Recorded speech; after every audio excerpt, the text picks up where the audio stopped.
welcome to another episode of HP Critical. It's a podcast where my friends and I talk all things gaming. I am Jarrell, and I'm joined by Brandon. Hi, everyone. And Kelly. Hi, everybody. And our special guest for this week, Spencer. Hey, how are you? Good to see everybody, or hear everybody. So before we continue, for anyone who's listening or watching who doesn't know who you are, can you tell us a little bit about yourself, Spencer, and your connection with the gaming industry? Yeah, sure. In brief, so personally, I grew up with a dad who worked in Nintendo of America for 20 plus years. I worked there as a contractor for about 3.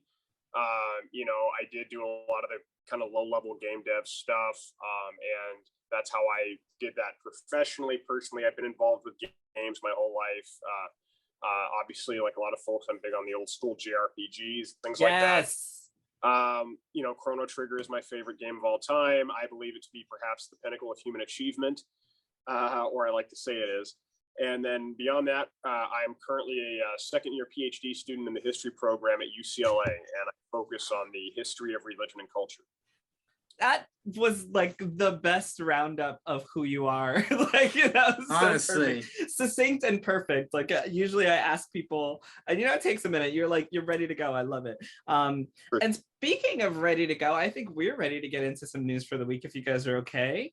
Let's do this thing. Starting. All right. So today, I think it was today. Or yesterday rather, the PlayStation blog published an article about how Hogwarts Legacy is going to use the PS5 features to make gameplay feel magical.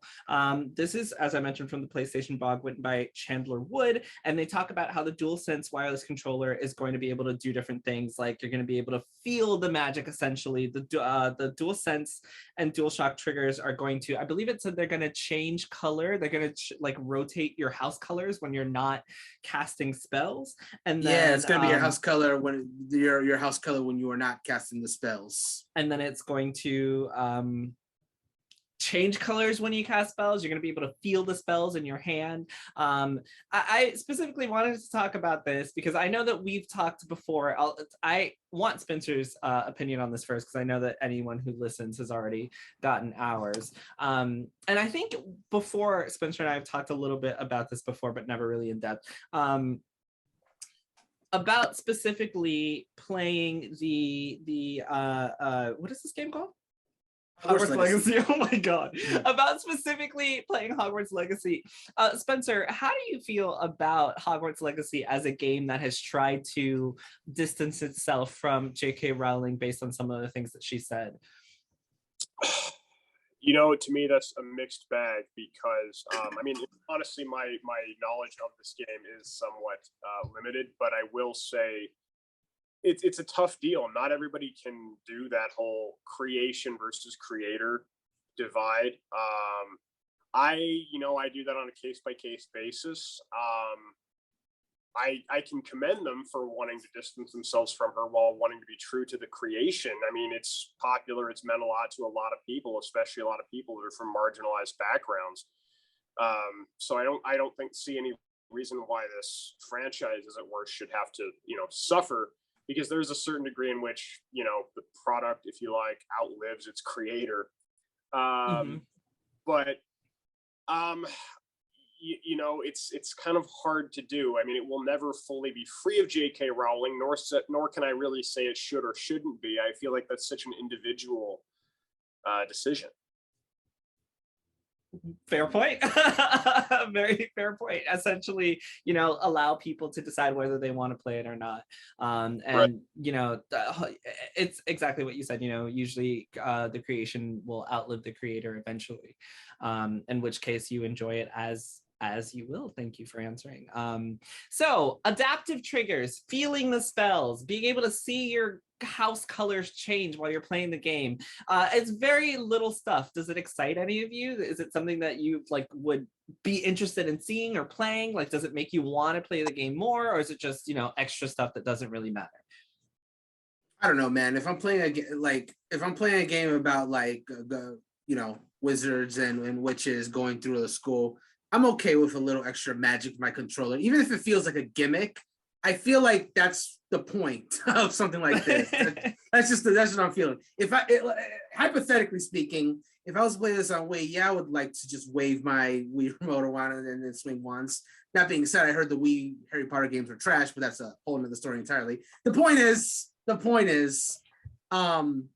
yeah, no, like I'm all about this stuff. Whether or not it will actually enhance the game, I guess we'll have to wait until it actually comes out to know. But I just like that it's there, that it makes that experience just feel a little extra magical, because I feel like there's a point. Oh my god, it 100% does enhance the game. 100%. And I agree. I feel like for the adaptive triggers and the me. other haptics that for PlayStation 5, so far, as far as the games that I've played, have really enhanced the experience. So I expect Hogwarts Legacy will be no different. Another reason I brought this up is because for me specifically, when I'm choosing between buying a game for Xbox or PS5, if that game has some type of adaptive triggers to it, sure, that'll enhance the game, 100% I go on PS5. And it's made me choose PS5 over Xbox quite often this generation so far. So stuff like this, I get super excited for. I remember playing the Tomb Raider remake, the first one, and like seeing the colors change when your health is low, and I was like, oh my god, this is so cool. I love little things like that. So for me, this is like whether I decide to play the game or not, because I'm still a little undecided. But this is definitely making me lean towards, okay, this sounds like super cool, even if it's gimmicky. I'd love to play it. I love little gimmicky stuff like that. So I was thinking about what I was just saying about like the old Harry Potter games that were like on older consoles. I remember the memes that were coming out when this, like, it got announced that this game is also coming to Switch, so the memes were coming out. Oh, I forgot. That the Switch version is going to look like the PS1 Hagrid meme. Like, I literally forgot. I actually played the original PS1 Hagrid ones, and I never. If you told 10-year-old me playing the original Sorcerer's Stone on PS1 that this Hagrid is going to become a meme in the future, I'm like, I'd be like, get out of my house. Who are you? Wait, this game is also coming to Xbox, no? Yes, it is. It's coming to everything, surprisingly. So that is another, like, why would you buy it on Xbox when you can have like your house colors rotating and adaptive triggers when you're casting spells? Like, why would anyone not buy it on PS5 if you had the option? Because it's $10 cheaper. Is it really? Are you sure? I don't know. I'm playing it on PC anyways. I don't give a shit. Okay. All right. Because I know that some of the games that have come out are more expensive on PS5. However, not all of them have been that way. Some of them have also still been our regular, $59.99. So I don't know if this game is going to be more expensive or not. Would I pay an extra $10 for some lights on my controller and adaptive triggers? Yes. Yes, I would. We know. Yeah, totally they know. It's to get me and Jarrell. Like, I'm the one that put the thing in the picture, like in the post on the podcast chat. I was like, "Ooh, pretty colors depending on your house." I'm putting this in chat. We got to talk about this. Yes. So, as much as I downplayed it, I'm into it too. What are you gonna say, Spencer? No, just I think in a lot of ways it's kind of this funny thing where, especially with gaming, not what often becomes great innovation starts as novelty. Mm-hmm. So I think any of these things that make gaming a more immersive experience are ultimately good. They won't all land. Yeah. I mean, some of it's spaghetti method. You throw stuff at the wall, you see what sticks, and 90% of it doesn't. But the stuff that does, like I remember when I was in 8th grade, I was playing a lot of GameCube. I was playing Eternal Darkness, and the way the game would change, the way the controller would change. I mean, when you were about to basically have a panic attack in the game, as somebody who's experienced panic attacks, I was like, oh, that's way too real at 13 years old. I mean, like it there's a part of it that, yeah, maybe it's a little over the top and cheesy in some ways, but it creates a more immersive experience. And I think that's really where you start to see greater innovation, and hopefully we'll see greater innovations with things like VR, which are cool, but they're still kind of limited. I think, my hope would be that with stuff like this, it will allow people to have a more holistic experience with gaming. Yeah. You get you want to get lost in these worlds a little bit. Okay, but the real question is, would you pay $10 extra for this? If it was me, yes. So I don't have that much time. Okay, yes, okay. All right, so moving on, unless anyone had anything else about Hogwarts Legacy? No? We're good? All right, so moving on. Apparently, Apple has been in talks to buy EA Gaming. Disney and Amazon are also potential suitors. Recently this week, there was some news about EA looking to be purchased. And supposedly, Apple, Disney, and Amazon are looking into making that purchase of the video game publisher Electronic Arts. They are actively seeking a potential buyer or merger. Apple has reportedly been in talks with the company about buying EA, according to Puck. Disney and Amazon have also been in talks about purchasing the video game company. The Redwood City-based firm has published hits like Apex Legends, Madden, and the Sims franchise. The idea for a buyout or merger came after Microsoft purchased Activision Blizzard for $68 billion earlier this year, which we've talked about. And shortly after, Sony purchased Bungie, the studio behind Destiny, for $3.6 billion. And according to Puck, EA ideally would like a merger so that Andrew Wilson can remain CEO in the new combined company. And apparently EA's roots actually go back to Apple, because in 1982, Apple's then director of strategy and marketing, Trip Hawkins, left the company to start EA. The article goes on to say a buyout wouldn't be Apple's first venture into gaming, because I don't know if you guys are familiar with Apple Arcade. I think I've played it like one time. However, they do have Apple Arcade, which apparently does have some really good games on it that I can't vouch for, because I haven't like personally played it myself. But yeah, so this article is from 9 to 5 Mac, written by Allison McDaniel. And how would you guys feel if you found out that Apple purchased EA? I mean, I don't know. Well, let me counter that with a question. What do we think? What Apple buying EA? What do we think that would change? What would it even look like? Who knows? Yeah, I mean, I see. The only thing that only came to mind when I heard about Apple buying EA is just like, okay, so EA will probably make some new games for Apple Arcade. I figure that'd be a stipulation of the deal. But what do you do beyond that? Like, I feel like nothing will change really. I feel like EA would still just do what they're doing. If Apple were to buy EA, like you were saying, it could be a buyout or a merger. I feel like that would lean more into merger status. I feel like, or at the very least, EA would still retain some autonomy in terms of what they were developing. Like Apple would probably assist funding them, but I just really don't see what that would change, aside from EA making a few games for Apple Arcade. That's really the only difference. I think it would be like Destiny and PlayStation, right? Where they're basically just funding them, but they're allowing them to continue to be their own publisher and do their own thing. Right. Just like, exactly. Okay, look, here's the money. Maybe we'll get, some early access stuff, but essentially you're available everywhere. You can do whatever you want. And as mentioned in the article, keeping I think I said the CEO, keeping him in his position after merger is like what they would be looking for. It's just very strange. I don't know why. I guess for money. Never mind. I don't know why EA would want to be bought out. Like, I don't get it. Wait, didn't they do? Oh, I know why they would want to be bought out. We recently talked about EA losing the licensing for FIFA, and now FIFA's going to make their own FIFA games and call them FIFA and then tell EA to fuck off. So now EA's going to get bought by Apple, and then they'll have enough money to buy the contract back. And now that's possible. If EA Sports FC ends up being the only game of the EA Sports, just like buy everyone else out. That would be freaking wild. I mean, sure, because FIFA, I think FIFA, like in terms of worldwide sales, is like their most popular series. So I'm sure. So losing FIFA, I'm sure, was a big blow. And if that is the reason why they're doing it, then sure, makes sense. I mean, it's also, to be fair, it is also Disney and Amazon that have also been in talks about purchasing EA, which I hope that Amazon doesn't do it, because all Amazon games so far have not been great. So like, Amazon, stop it. Stop trying to control everything. Also, EA, I don't know how I feel about just sponsor with Amazon Luna.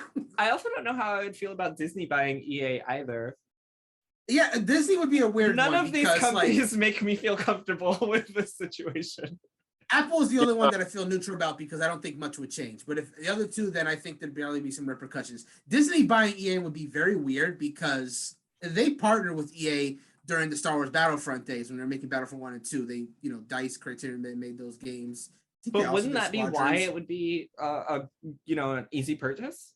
Because of their Star Wars? But there was some friction between Disney and EA during the Battlefront 2 early days because of the microtransactions causing some bad press. I think they've moved past that now, because Battlefront 2 is like publicity has since improved.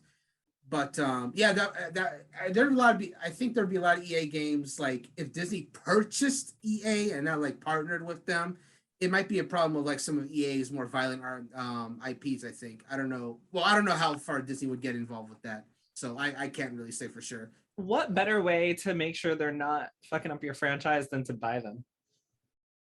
Yeah, sure. No, Star Wars. If Disney buys EA, Star Wars, I think would be fine. It's just the other franchises how far would they continue? That's the real question. I mean, I think a lot of the the world we're in too. I mean, so much of the stuff we enjoy. I mean, that said, there's plenty of vibrant stuff in the indie scene, whether it's music, gaming, any number of things. But so much of what we do and use, I mean, it's at the mercy of these conglomerates that have just become beasts that cannot be fed.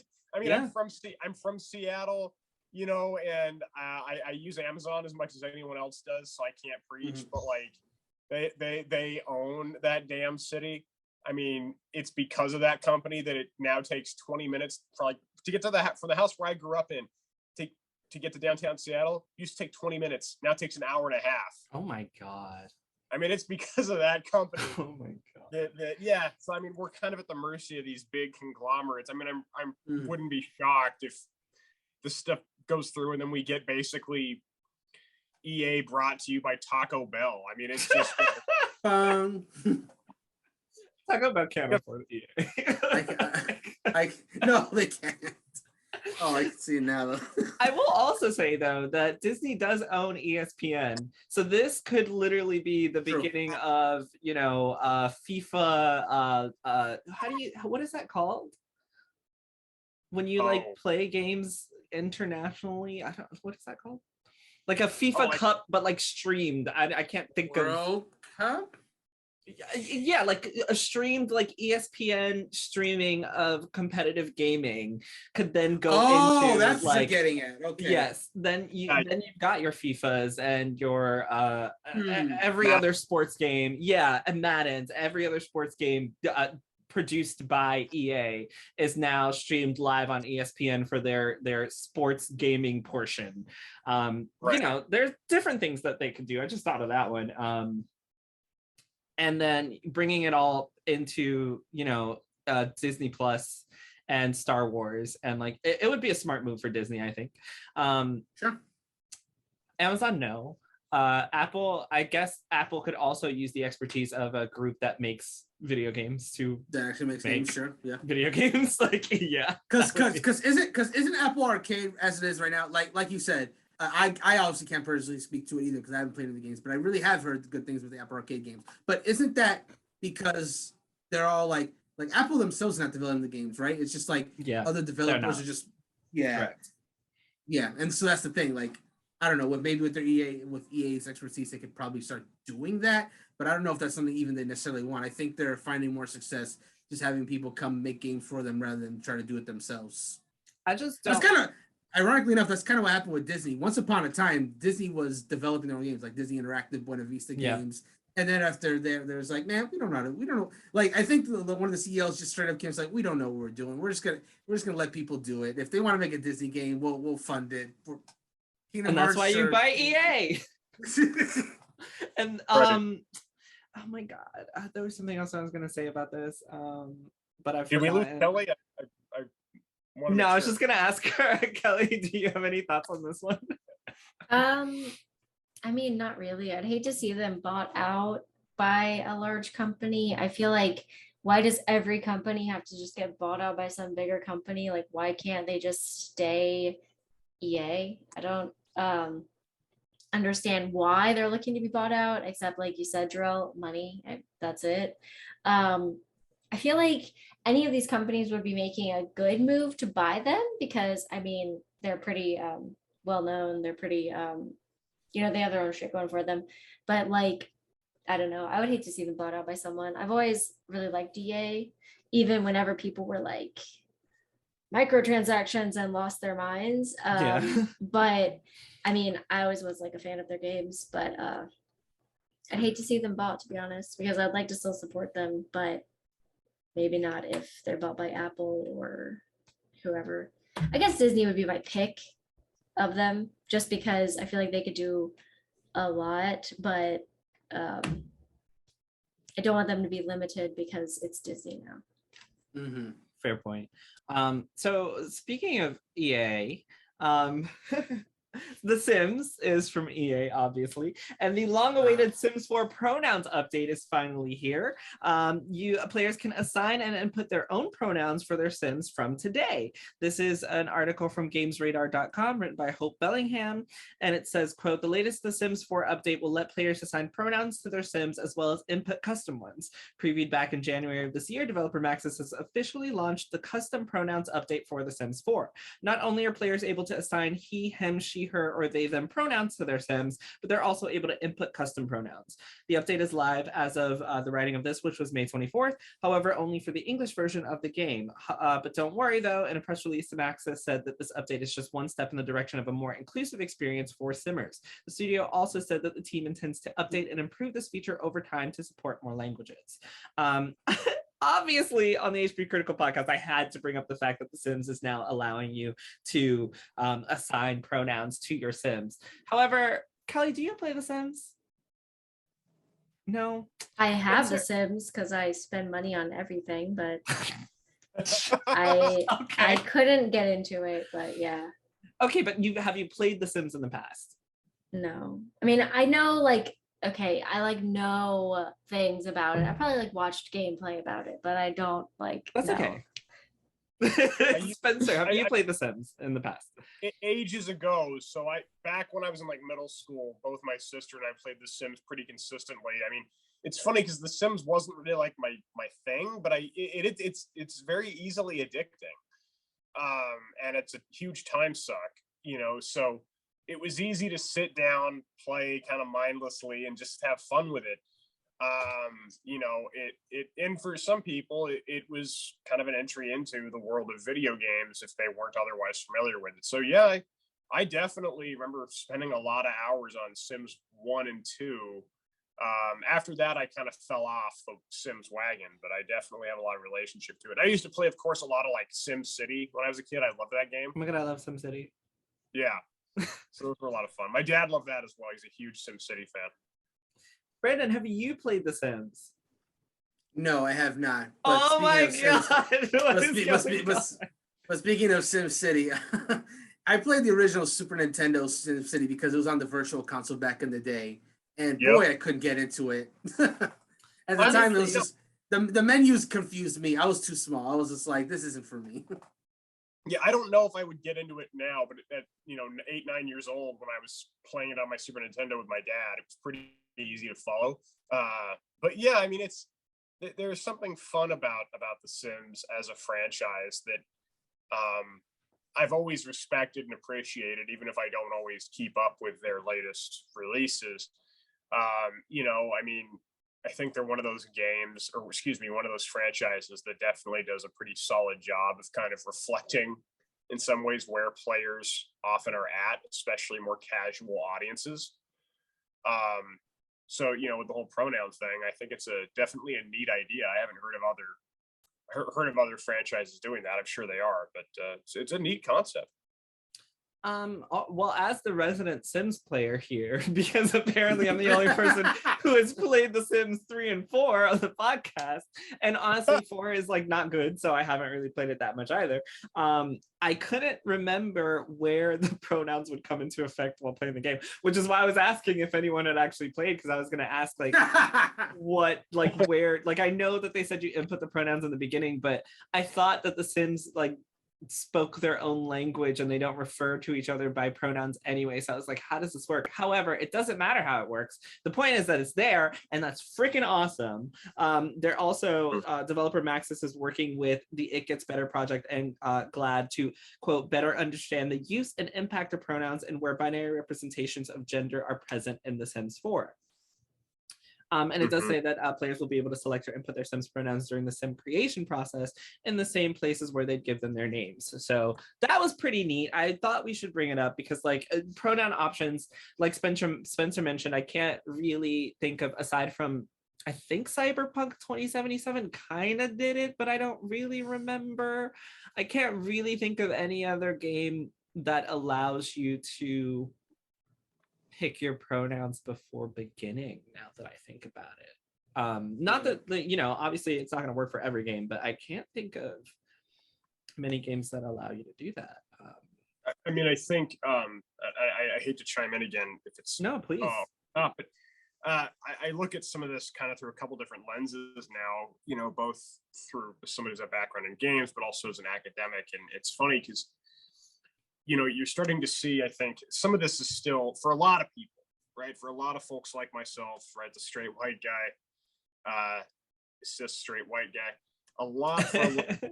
I mean, for a lot of us, this stuff is still, it's still newer territory, and you're still getting people to understand how it even works, what the mechanics are. And so I think that's why it's perhaps not as, what's a good word here?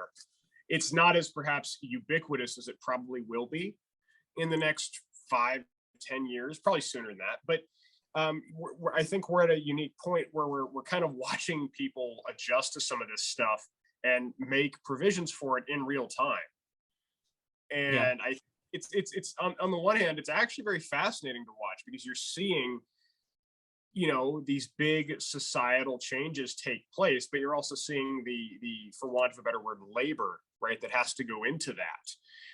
And that is for centuries. That's something that's been reflected in art. It's been reflected in different forms of cultural expression, and games are no different. So we'll start to see more of that in games, I think, where it does become perhaps more pertinent to do that and more necessary to do that. I mean, yeah, I agree with you. But also it's very strange, I think, for games specifically, because off the top of my head, the only games I'm thinking of are, you know, right now, just me personally, are JRPGs, and all of them have protagonists that are already a specific gender. So I'm thinking, like, how many like different genres or games would actually benefit from something like this that are outside of, you know, the Sims genre of games. So, but I mean, I think.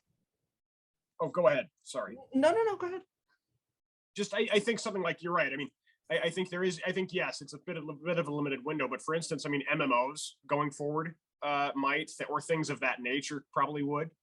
Yeah, allowing you to put your your pronouns in the profile of an MMO. Yeah, I mean, I think, you know, again, as gaming and the experience of gaming gets more democratized, we'll probably see more of that. I mean, having said that, like you pointed out, you know, as say, let's just use something, right? There's kind of been this resurgence of JRPGs in the last few years. Will we see it there? I mean, probably not as much, not as pervasively, but that may also be because there's not as much of a, again, for want of a better phrase, a necessity within the game to do exactly if you're playing a predetermined character. Mm-hmm. My thoughts exactly. Want to stay up to date with everything on HP Critical? Visit hpcritical.com and sign up for our newsletter. Follow us on Facebook and Instagram at HP Critical, and on Twitter at critical_HP to keep you up to date on our articles, tournaments, events, and more. We also have a Patreon. If you like what we are doing and want to show your support, consider becoming a patron at patreon.com/HP Critical, or using your free Twitch Prime sub at twitch.tv/HP Critical. Okie dokie, guys. So, I don't know if you guys know, but it is now official that testers at Activision-owned Raven Software have voted to form the U.S. video game industry's first major union. I can't believe Gabe is not here to talk about this. There are 19 votes for and 3 votes against. Next, this group of Raven testers will set out to negotiate a contract with Activision. Based on how Activision has reacted to Raven's union efforts so far, it's safe to say the coming negotiations will neither be short nor easy. One sign that Activision won't make this easy for Raven testers is that in recent weeks, management encouraged employees to vote against unionizing, the company repeatedly mentioned that it can take a very long time for a union to negotiate its first contract. So, first of all, yes, I'm so sad that Gabe is not here, because he's constantly telling us about how amazing unions are. So, of course, the 1 week he's not here, we're talking about unions. A union, yeah. Secondly, this has been going on for quite a while. Activision-owned Raven has continuously told their employees, don't unionize. It's not good for you. It's not going to be good for you in the end. It's not a good idea. Luckily, they voted against Activision Raven for a union, which they are now in talks for. And as mentioned, the company is still telling them, look, it's going to take at least a year for this to get started, so don't get your hopes up. As negotiations begin, we do have to say congratulations on those at Raven Software, because it's such a huge deal. As mentioned, this is going to be the first video game major industry union. Also, this information comes from Jason Schreier. So now that we have our first video game union, how do you guys feel about this? That's fantastic, and I hope it paves the way for more unions going forward. Like I really just hope this is the first step to other gaming studios getting unions, because they need them. Yeah, 100%. Were you saying? I think it's. Spencer? Oh, go ahead, Kelly. No, it's okay. You can go first. Oh, I'll go. Never mind. Okay. So I think that what gaming companies don't realize is that the real union busting would just be like, I don't know, paying your people a living wage or not firing them. Like it's like you don't have to spend so much on union busting if you just treated people like humans. Yep. So to really do a union bust, you did it wrong. Like honestly, you would have saved money by just giving everyone a raise. Like you've spent more. They spend so much in union busting campaigns. It's ridiculous. I'm very happy for the union. I hope that these people are protected under this formed union without a contract, so they don't get fired over the next year while it's being in talks. I hope that's not a thing. Not to give Activision Blizzard any ideas. But yeah, I feel like that could be a concern for me, but it's a huge step in the right direction. And just like to see an industry that is worth so much still treating people like throwaway and don't want to pay them, just fire them on Christmas or some shit. Like that's what they did to like the people at Raven. Like they had recently like laid off a bunch of QA testers, right? Yeah. And like that was huge news, and it was like, yeah, like no, we're not going to stand for it anymore. Yeah, I mean, like I said, just hopefully we just see people getting treated like humans in the gaming industry. Like everybody wants to work in it. It's a huge industry. Like just treat your people decent, and that's literally not that hard. You're making like so much money in profits. It's unfathomable.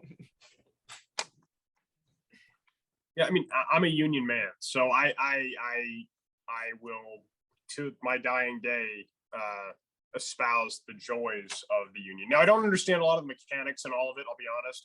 A couple of years ago, I once said to some of my friends, everything I know about unions, I learned from The Simpsons, which was initially true. Dental plan, Lisa needs braces, dental plan.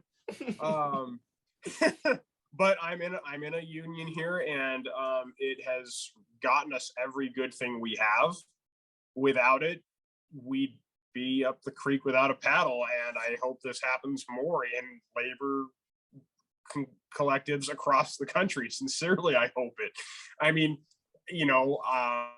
as a person who's worked as a contractor and all that, I mean, I had a lot of really good treatment where I was, because largely of who my dad was. I freely admit that. But the conditions have only gotten worse in the last 5, 6, 7, 8 years.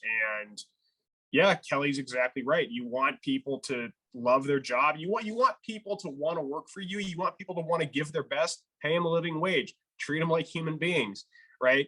This is a little bit hyperbole, but honestly, there's an old adage. It says, why did Alexander's men fight for him? Because he lived as they lived. He inspired them to do what he did. If you want a company that produces top-notch material and has people that will, metaphorically lay down their lives, so to speak, to defend how great their company is, give them the reason to do that. Treat them like human beings, pay them living wages. There would be no need for this if it wasn't a problem. Yeah. And my 2 cents on this is couldn't have happened to a better developing studio, because with all the information that's been coming out from Activision Blizzard, if anybody needs unions, it's definitely anyone underneath that umbrella. I will also add, I know we are pro-union on the HP Critical podcast. I do understand that it's not always. I've been in situations where unions aren't always as helpful as they could be, and I do understand that is something that could happen. But for the majority of people, it's definitely a way out of a bad situation. But just to tell you guys how badly Activision did not want its Raven employees to get this union vote passed through, here's a quote from an internal QA that the company management wrote. Says, quote, having a union at Raven could fundamentally alter the way Raven works in ways that can have a significant negative impact for the studio and for individual Raven employees. They also sent a series of videos to their staff and management at Activision, and Raven listed bullet points, and those bullet points include: a union can't guarantee a pay raise, and union contracts often put an end to flexible scheduling. So these are lovely little bullet points that they put internally for the company while they were voting for or against unions, just to tell you how much they really did not want this to go through. But I mean, as we've said before, if I'm working for a company and they're telling me this so badly that they don't want me to do this, I feel like I should probably do it, because that means it's probably good for me if they don't want me to have it. There's got to be a reason they're fighting so hard for me not to get this union. So congratulations to them. Hopefully, as you guys mentioned, it does spread out a little bit further. What time is it? All right, we're good. Also, I don't know how many of you guys have PSN or subscribe to PSN, but PSN has now topped 100 million users ahead of Sony's PlayStation Plus Premium rollout. And this tagline says, it might be Game Pass that makes the most headlines, but Sony's PlayStation Network isn't shrinking its money-making duties. This is from VG247.com by Dom Pepiat. I hope I said your name right, Dom. I apologize if I didn't. All right. The 100 million users are subscribed to the PlayStation Network. Correct. That is a surprising number to me. And that's why I posted this, because I guess there are 100 million PlayStation users out there, all subscribed to the PlayStation Network. Does that sound like accurate to you guys? Like, I feel like it doesn't sound right to me. Well, I guess that's factoring in both users of PlayStation 4 and PlayStation 5, but it could even also be factoring. I very much doubt it, because PS3 is getting quite old at this point, but I really do figure that's like between PS4 and PS5 SKUs, which I don't have exact sales numbers on PS4. It does seem like a lot. That does seem like a really rather large number. That being said, and again, it's still a large number, but I figure that most people that have PlayStation systems are doing it to like play online, like fair. Like PlayStation Xbox are systems that strike me as, if someone's getting them, they want to play online with like other people. They've seemed like they naturally target the more hardcore audience that do want to play like these online games. Whereas you look at something like a Nintendo one, that definitely wouldn't be as high, because that definitely caters more to a casual market. Obviously, there's still people that are paying for online for their Nintendo system, a good number, I would imagine. But I figure for a system like PlayStation Xbox, it's more likely that they would want to get in on at least some kind of online plan so they could play, especially since a lot of Nintendo games only have local and not online. And then with the opposite with PlayStation, a lot of PlayStation and Xbox games only have online and no split screen local. So, it's a complete opposite problem. So if you're going to be playing the system that doesn't have the local play, then you need the online to even play multiplayer. So there's that. Well, I will also say a little bit more about what this article states, which was that in the latest corporate strategy meeting presentation, Sony announced that the PlayStation Network currently generates over $14 billion in sales per year. And that number is up $6.27 billion from 2021. So they definitely are raking in the cash. Lots of money there. This article also says that the company noted that over 100 million monthly active users contribute to the staggering number. So it is definitely active users. It's not just, well, I question what active users means, because like, is Kelly an active user?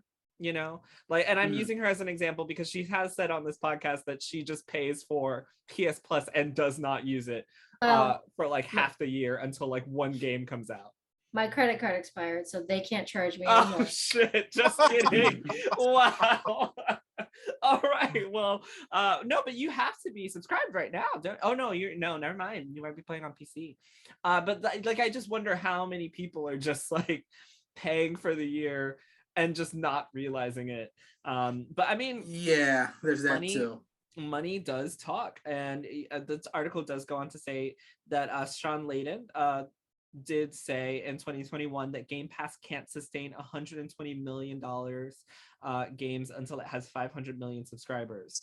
And Sony is now at a fifth of that suggested number on PSN. So they're not there yet either. But it's very interesting to see the different avenues that Sony is taking versus Xbox, Microsoft. Because specifically, I think last week we talked about the different PlayStation Plus tiers, and I guess this is PlayStation's way of competing against Game Pass, which we all know is not making money. I think it's still not making money. It's literally a service that is eating Microsoft's money, but it's good for gamers, so I'm not really complaining about it. But PlayStation, you know, they said they're knocking on that door, making that money, and I wonder how the new tiers are going to affect that. Now, to be clear, I don't see that number going down because of the new tiers, because a lot of people just, if they're not interested, they'll hire to. They're going to stay where they are. Yeah, exactly. So I don't see that number going down, but I do wonder if there might be some people that might bite. There might be more people biting because they're. You know, what happened? You disconnected for a second. Okay, am I here now? Yeah. Cool. Yeah. So no, the last thing I was saying is like, I'm just wondering if the new tiers might get more people that that didn't have Plus before to buy it now, if anything in the new tier interested them. Yeah, for sure. I completely agree with you, for sure. I mean, we did talk about the game trials, and I said that is something I would pay extra for, to be able to play a game for 2 hours before deciding whether I want to buy it or not, and saving $60 potentially, because I just go buy games because they're out. And I work near a GameStop. So it's just like, oh, it's out, I guess I'll give it a shot. But being able to save that money, yeah, for sure. Like, that's definitely something I would look into. So moving away from PlayStation and Xbox, unless anybody wanted to chime in on that one, are we good? All right, so moving away from PlayStation and Xbox, Nintendo continues to patch and fix Nintendo 64 games on the Switch. There have been a few minor fixes that just came out. The N64 on Switch patch was recently released alongside Kirby 64, and apparently some sneaky data miners have managed to once again uncover some invisible patch notes. Most famously, Nintendo fixed the fog in Ocarina of Time, which was one of the most egregious emulation releases in some time and one of myriad errors. I have not played Ocarina of Time, so I cannot attest to this fog. Boy, people were just, for reasons that I'm saying, like, I'll just be transparent. I haven't played Ocarina of Time on my Switch yet, just because I'm saving it for a future episode. It doesn't hold up, but like, I know that was something that people were talking about a lot. Like, people were just sharing pictures ad nauseum of like the bad emulation of the fog, particularly of the water temple area.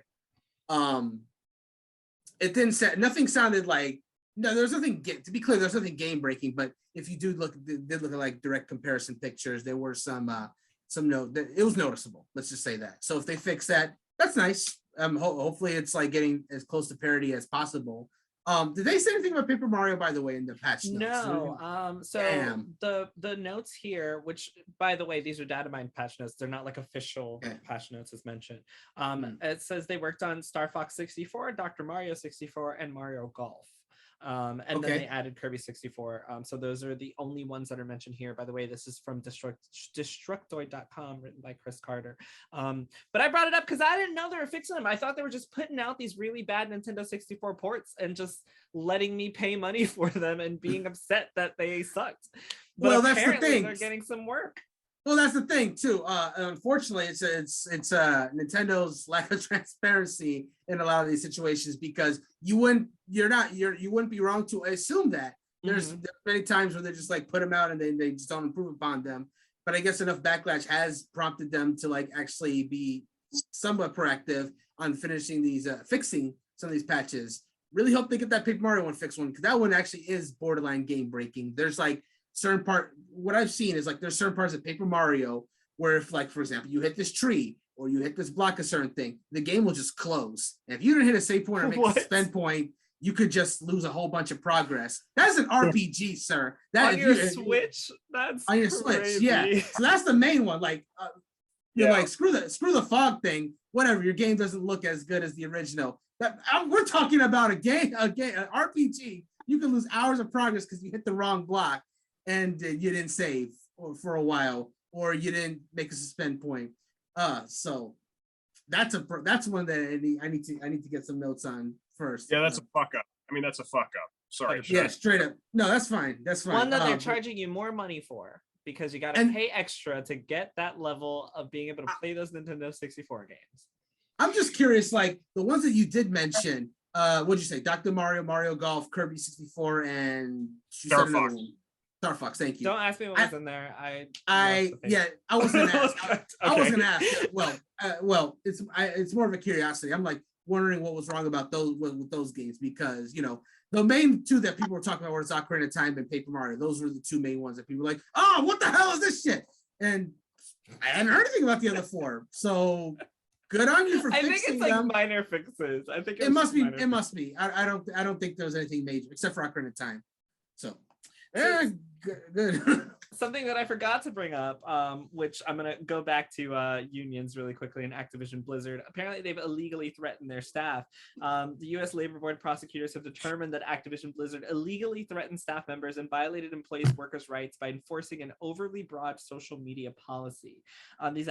These allegations specifically support the claim that Activision Blizzard has threatened employees in the exercise of rights guaranteed by Section 7 of the National Labor Relations Act. The employer has threatened employees that they cannot talk about or communicate about wages, hours, and working conditions, the complaint reads.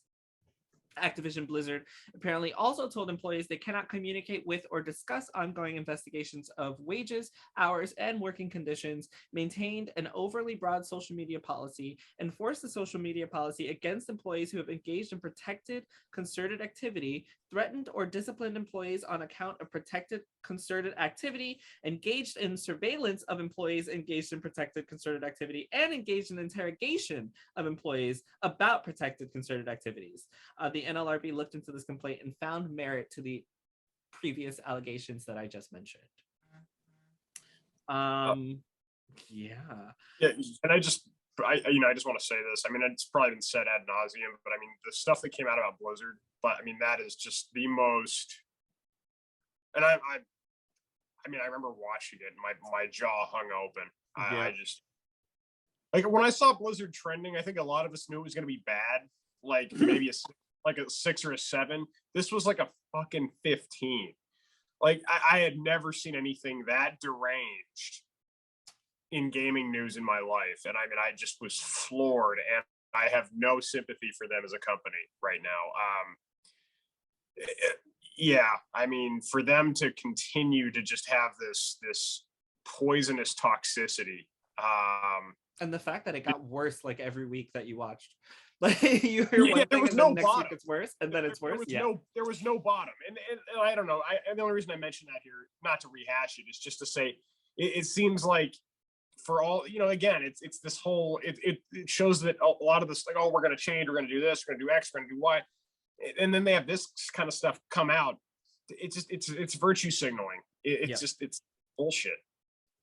I think what like shocked me the most about this, we were just cheering for Raven getting their first their union, but the fact that they've been found, Activision Blizzard has been found culpable by the NLRB for I said, engaging in surveillance of like protected activities, and there was something else that I said, threatening or disciplining employees on protected activities. Like, you can't do that. Like, you literally can't do that. Like, the whole point is that you can't do it, and then you're found guilty of doing it, and then the response is like, no, we totally didn't do it, but also don't have unions. Like, what? None of it makes sense. Like, none of it makes sense. And unless anyone has anything to say on it, I will definitely move along. A few more stories here. It's just the deep-seated rot. That's all I'll say. It's almost like you can't do anything to fix it now. I think on a previous podcast I had asked you guys, like, what can they do? Like, with Microsoft purchasing Activision Blizzard, is there anything they could do to make it better? I feel like no, because even though we've heard about this huge acquisition and the amount of money that they're paying to purchase Activision Blizzard, every week there's still a bad story. So there's been no positive press since hearing that Microsoft is attempting to purchase Activision Blizzard. Like, none. Right. There's been absolutely nothing positive. And I want to say one thing, not in defense of Blizzard, but in defense of, I like so many people. I've been a Blizzard fan since I was 6 years old. So this does not come from me not liking Blizzard as a company. They were a gold standard for a long time for a lot of good reasons. Maybe this is hokey and silly, but it was to read that news. I guess it wasn't as shocking as it should have been. The severity of it was, but it was heartbreaking for a whole host of reasons. Obviously I felt horrible for the people that were caught up in that, but it was so sad because I was such a fan, and I'm still a fan of some of those franchises. That probably won't go away. But a company that really inspired me and really motivated me to do some of what I do in terms of engaging with, pop culture and history. It just really was heartbreaking, honestly, to watch. And so I don't know. It's like that. There's that line in Warcraft 3 with Arthas, he says this entire town must be purged. It became a meme. The whole company has to be purged. For anyone who listens but doesn't see me currently, I have a Horde tattoo on my wrist, which you guys can see right here. I see it. And after this came out, I usually, because of its placement, like, I'll go to like order Starbucks or something and someone will see it and we'll have a great conversation about Warcraft.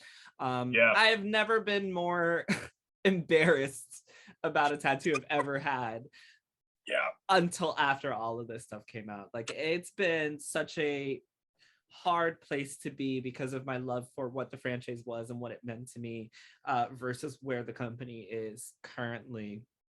But there's nothing I can do about my tattoo because I'm not taking it off. I'm not gonna pay for removal. What's wrong with you guys? Blizzard, you pay for the removal. What'd you say? It's a kick-ass tattoo. You should. Thank you. But I do have one question for you guys.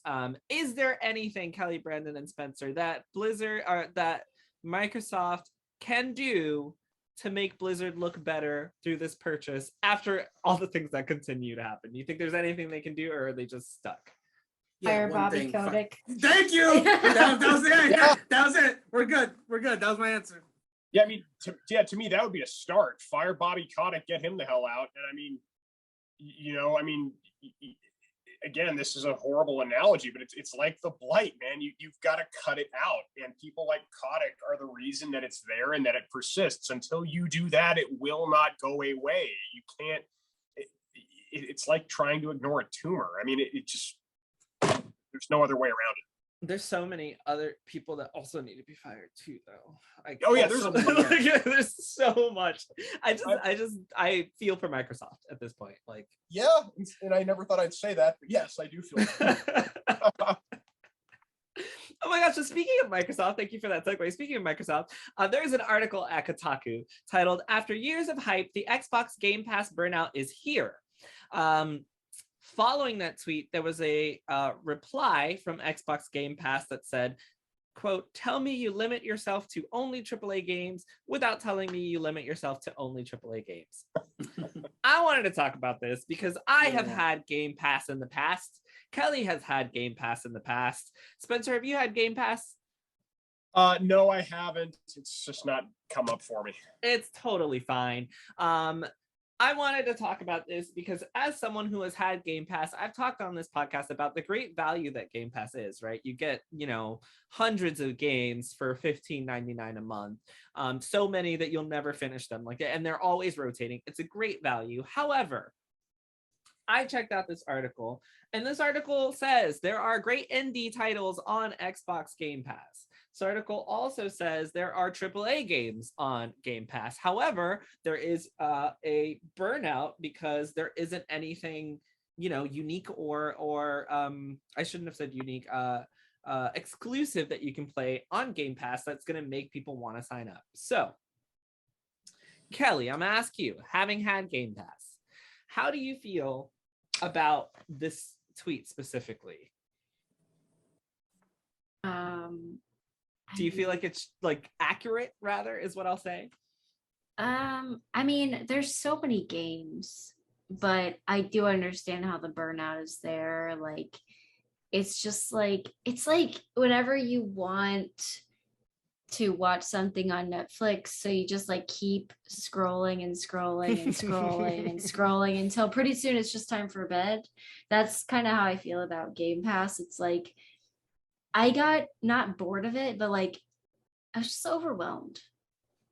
There's just too much. And then once you've played, but once I've played, let's say people actually are limiting themselves to AAA games, but how many games have I played? 20 on Game Pass? Is that enough? I don't know. I saw the value in it for a long time, but then I'm this game is $5 on Steam or something. I don't know. I feel there's a lot of games. So I feel their tweet was kind of right. Okay, well, just say that you don't play, anything besides AAA titles. But I do feel people can get burnt out. That's a valid criticism of Game Pass. But I don't think being burnt out is necessarily having nothing to play. I will say I've had Game Pass and I've turned it off because I too have been oh, there's just too many games. There's too much here. Even though it's a great value, it's not something that I even have time for right now. I just don't have the time to even look at a list of Game Pass games. And so when I saw that, I was sure, you can say that you don't have that they're not looking at AAA or they're not looking at indie games, but at the same time, there aren't many AAA games on Game Pass that I either don't already own or can't find somewhere cheaper. So I kind of also agree with the article there, and it's there is burnout when there's just too much of something and you only have a certain amount of accessible time to enjoy that hobby, and then you got to sit there and think about, okay, what game am I going to play now? Brandon, you have an Xbox. Mm-hmm. Have you ever been interested in Game Pass? I had it for a brief time just to kind of play around with it and see what, but I didn't, but I had it for basically a month, and then I just had the regular, because it's just not for me personally, because I'm the kind of person that if I know I want something, I'm just going to play it. I'm not the kind that just kind of goes between it. Yeah, exactly. Now, that being said, in regards to the tweet itself, the quote tweet, I did find it kind of funny initially, but I did think about it and I did look upon it, and and because Game Pass has such a variety of games, I wouldn't necessarily if you're the one paying for it, then you should play what you want. If you're only interested in the AAA games, that's totally valid. A lot of people get Game Pass so they can have access to the wealth of indies so that they can play real quick. And on that note, I think on the latter regards, I think playing indies through Game Pass is a very smart way to do it, because in regards to what you two said about burnout, that can, of course, happen very fast. Let's say you are someone that has Game Pass and you are just playing every AAA game that's out there. Most AAA games, by definition, are long and they feel like the money. So, even if you were to, really only play those, you would, I don't know, I mean, they're expensive games, so you'd get your money's worth, but you wouldn't get as much games in, I guess. But with the Game Pass proposition, if you're playing a lot of indie games that are usually shorter, you can probably get through a whole bunch of them. I guess what I'm saying is again, people, if you're paying for it, but play what you want. I just feel if you do have a service like that where you have access to so much, it's probably best to try to like get as much as you can. But again, if you're looking at everything and not really narrowing it down, then absolutely I can see how burnout can come in because there's so much. Like, what do you play? Yeah. You would have to like it would if you're using Game Pass. I feel like you can't just. It's really hard to just go in with like, ooh, wide-eyed optimism. What's to play next? I feel like you do have to have at least an idea of what you want to play. Like, okay, I got Game Pass. What kind of JRPGs are on there? If you narrow it down a little bit, maybe it'll help you. If like you're like, okay, I want to play this genre. I feel like that would make it like my opinion of things have always been if something seems too big, just make it smaller, and that's would be my way of doing it. But again, I'm only speaking of someone who would just again, I don't use Game Pass because that's just not how I play games. But I'm just speaking as like for someone that has it, that is something that interests them. Like it's weird to say you have. It's like the guy that pays for the cable that has 1,000 channels but only watches 20 of them. Yep. But you know, you know. Yeah, and then he says there's nothing on. Yeah, exactly. Okay, but like to be fair, there's not much on for on Game Pass for me. So I am that person who got, paid for all these channels and I'm not going to watch most of them. However, I just disagree with the tweet because I like it's just wrong. Like that's not what the article says. So I was actually pretty exactly on a fundamental level, the article's wrong. I thought it was funny, but you're right. After looking at the article, it's just not what they said. So we're running out of time. So there were two more that I'm just going to mention really quick that we don't really have time to talk about. Which one of them was D&D's journey through the Radiant Citadel has been delayed, and the reason I brought it up is because anyone who is a purveyor of Dungeons and Dragons may or may not know. I think I did talk about this on the podcast before, but this specific adventure book is written by, I don't want to get this wrong, so let me read this from the Polygon.com article. It says Journeys to the Radiant Citadel is the first anthology of D&D adventures to be written entirely by Black and Brown authors. It contains 13 new standalone adventures for characters from level 1 through 14. And they've done lots of detailed press releases, including one-shots inspired by Asian culture and Black culture, as well as Caribbean and Mexican cultures. So I personally, as someone who's been playing D&D for years, is very excited. I'm very excited for Journeys to the Radiant Citadel, except for I gotta wait longer because it has been delayed. And the other one is the first ever Black-owned animation network is ready to launch this summer. I will be talking about that next week because I have things to say about the first ever Black. What did I say? Oh, shoot. Animation Network? Animation Network, I think. Thank you. Yes. I have things to say about the first ever Black animation network that's going to be launching this summer. But as for us, we're out of time. Thank you so much for joining us, Spencer. Thank you for having me. It's great. I will just say briefly that was really cool news to read. As a person who focuses on non-European histories and cultures, I think it's just the coolest thing in the world. So I just think I'm so excited for that and the D&D adventure book. I've heard some of the cultural inspirations for some of the adventures, and it's really great to be able to play through other people's experiences for once instead of the high fantasy white cis male lovely bullshit. Anyway, thank you once again for joining us. Thank you, Kelly, as usual. Thank you, Brandon, as usual. Spencer, is there any way, if anyone wants to talk to you about video games, that they can contact you? Absolutely. You can find me on Twitter at SpencerWP.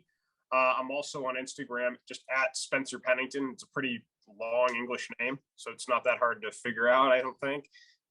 Those would be probably the easiest ways to reach me. You also can find me if you're interested in this site. I'll just plug this briefly on academia.edu because again, that's what I do for a living. If anyone wants to talk games, they want to talk history, they want to talk religious studies or any combination of those things, or they want to talk anime or some weightlifting or anything, I'm game. Can confirm he's a great conversation. Gaming religion, huh? So let's talk about some JRPGs. Let's talk about what religion does in those games. Let's talk about what religion does in JRPGs. Oh yeah, dude, I've poured a lot of hours of my life into that. I tell you that right now. Great time. I'm sure you have. I honestly believe that. All right, and with that, once again, thank you guys. It's been a wonderful conversation, and bye, everybody. Bye. Take care. Thank you.